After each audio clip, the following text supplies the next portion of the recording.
For his powerful words today. My question today is for the Premier. Last Friday, I attended a Zoom rally with thousands of nurses and healthcare professionals calling on the Premier to repeal Bill 124. Nurses are tired of the Premier calling them heroes and champions and then capping and cutting their wages. So, Speaker, tonight, I will be cheering for the 500 frontline healthcare workers at the game while I cheer for the Leafs. But I know all healthcare workers across this province will cheer if the Premier repeals Bill 124 and gives them the pay increase they've earned and they deserve. It's a yes or no question. Will the Premier do it today? Government House Leader.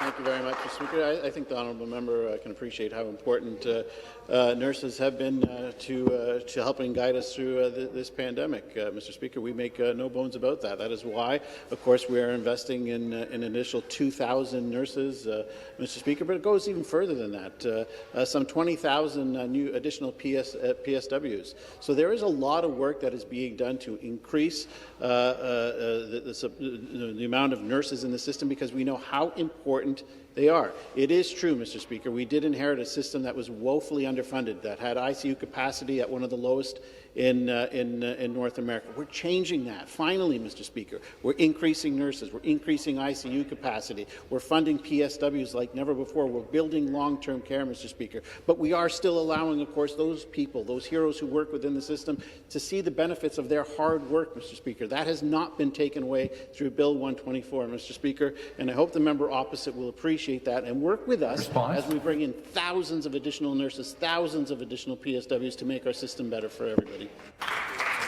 The supplementary question. So, Speaker, I guess that answer is no to the nurses who are tired, to the thousands of nurses thinking about leaving the profession, the nurses who care for our loved ones. But it's also the PSWs, Speaker.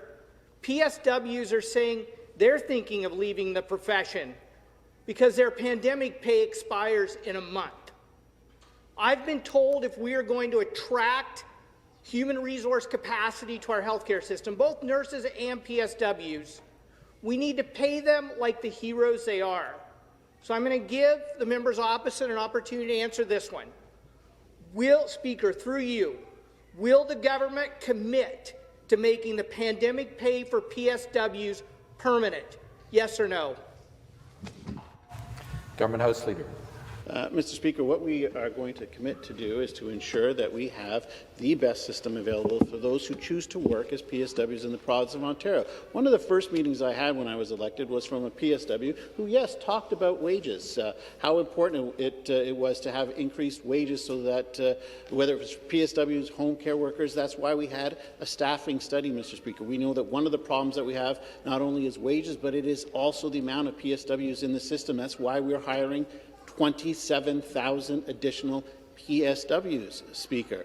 We go further than that. The question was on PSWs, but 2,000 additional nurses. We have a bill that will come before this House today to recognize and organize PSWs, something that they have been asking for years, Mr. Speaker. We are making tremendous progress because we know how important they are to helping get us through this pandemic, but not just the pandemic.